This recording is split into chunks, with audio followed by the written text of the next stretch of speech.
Salut la team, j'ai vu le premier épisode de House of the Dragon et comme d'habitude je vous fais une vidéo très courte sur mon avis et ma réaction et on commence dès maintenant et n'oubliez pas de liker et de commenter, let's go.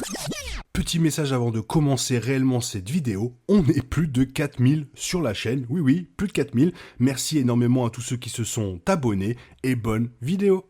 Il y a déjà des révélations et des configurations majeures dans House of the Dragon à la fin de l'épisode qui auront des conséquences non seulement sur cette histoire mais aussi sur l'histoire de Game of Thrones.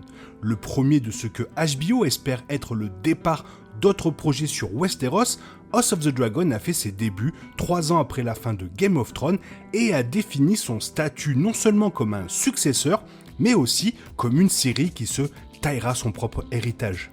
Honorer une franchise, un nom, un spectacle, tout en se démarquant comme quelque chose d'unique n'est pas facile, mais le spin-off le fait très bien. L'épisode 1 place immédiatement les téléspectateurs dans un Westeros qui semble à la fois familier mais un tout petit peu différent. Les vues sont reconnaissables, mais ne sont pas non plus tout à fait les mêmes. Il y a un espèce de vernis à Port-Réal, par exemple, qui s'est dissipé dans la chronologie de Game of Thrones. L'écart entre les années est énoncé à l'écran dans les premiers instants, avec un texte faisant référence au roi fou, Aerys de Targaryen et Daenerys Targaryen, mais c'est le reste de l'épisode qui est vraiment important. Les voyages et les rivalités qui définiront l'histoire de ce préquel sont exposés dans le premier épisode où le roi Viserys I Targaryen choisit Rhaenyra comme son héritière devant son frère Daemon, et la main du roi, Otto Hightower, en voyant sa fille réconforter le roi pendant un moment très difficile. Ce sont des graines qui pousseront au fil des années dans cet univers.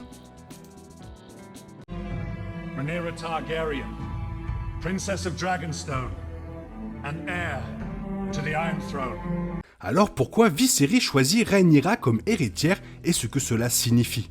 L'épisode 1 voit le roi Viserys choquer le royaume en nommant Rhaenyra, sa seule enfant vivante, comme son héritière devant son frère, le prince Daemon. L'une des principales raisons à cela est expliquée dans l'épisode, comme le fait Viserys en réponse à Daemon, se moquant de la mort de son fils, Baelon, le nommant héritier d'un jour. La colère de Viserys est en partie la raison pour laquelle il choisit Rhaenyra plutôt que Daemon, mais elle est aussi plus profonde. Il y avait longtemps eu des inquiétudes au sein du petit conseil du roi, notamment de la part d'Otto, quant à ce qui se passerait si Daemon devenait roi. Viserys a ignoré ses commentaires parce qu'il croyait vraiment qu'il aurait un fils, mais quand Aemma meurt en accouchant et que leur fils peu de temps après meurt aussi, alors il est obligé de prendre des mesures décisives.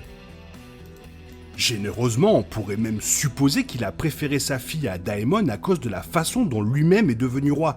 Comme le montre l'ouverture de l'épisode, Viserys a été choisi comme roi au Grand Conseil de 101 AC devant Rhaenys Targaryen malgré sa forte prétention. Bien que ce soit peut-être un peu exagéré de dire que c'était une tentative de rectifier cela, Viserys est un homme décent, est un plaisir pour les gens, et avec cette connaissance et le besoin de garder Rhaenys et son mari, Corlys Valerion, à côté, alors c'est aussi une décision intelligente à ce stade. Corlys a une préférence pour Daemon dans le pilote, mais cela fonctionnera pour Viserys sur le long terme. And if the world of men is to survive, a Targaryen must be seated on the Iron Throne. Cet épisode nous fournit aussi une grosse révélation sur Aegon. Le plus grand moment de l'épisode est la fin, où l'on voit une discussion calme entre père et fille, roi et héritière, alors que Viserys raconte à Rhaenyra un secret de famille de la maison Targaryen. Que si Aegon a conquis Westeros pour le pouvoir, il a également fait à cause d'un rêve prophétique, d'une obscurité à venir, d'un hiver qui balayerait le monde et détruirait la terre des vivants, et que ce n'est qu'avec un Targaryen au pouvoir sur Westeros qu'il pourrait le vaincre. Aegon l'a appelé A Song of Ice and Fire. Il s'agit, bien sûr, d'une prophétie des White Walkers, une variation de prophéties similaires qui ont été prédites à travers Westeros et au-delà. Aegon Targaryen venant à Westeros à cause d'une prophétie sur les White Walkers est un nouvel ajout au canon. Ce n'était pas dans la série et jusqu'à présent n'a pas été dans les livres, mais n'est pas complètement à l'improviste. Les Targaryens sont depuis longtemps obsédés par les rêves et les prophéties, même Viserys en a raconté un plus tôt dans l'épisode. En effet, la maison Targaryen est venue à Père-Dragon à cause d'un rêve que l'ancêtre d'Aegon, Daenys, avait fait, qui montrait un incendie détruisant Valyria. Son père, Aenys, a écouté l'avertissement et a déplacé la famille, une sage décision, car elle a finalement été détruite lors d'un événement cataclysmique connu sous le nom de Doom of Valyria. Et c'est un moment intéressant pour la dynastie Targaryen, leur donnant un objectif plus grand dans les 7 royaumes de Westeros, au-delà de simplement le gouverner.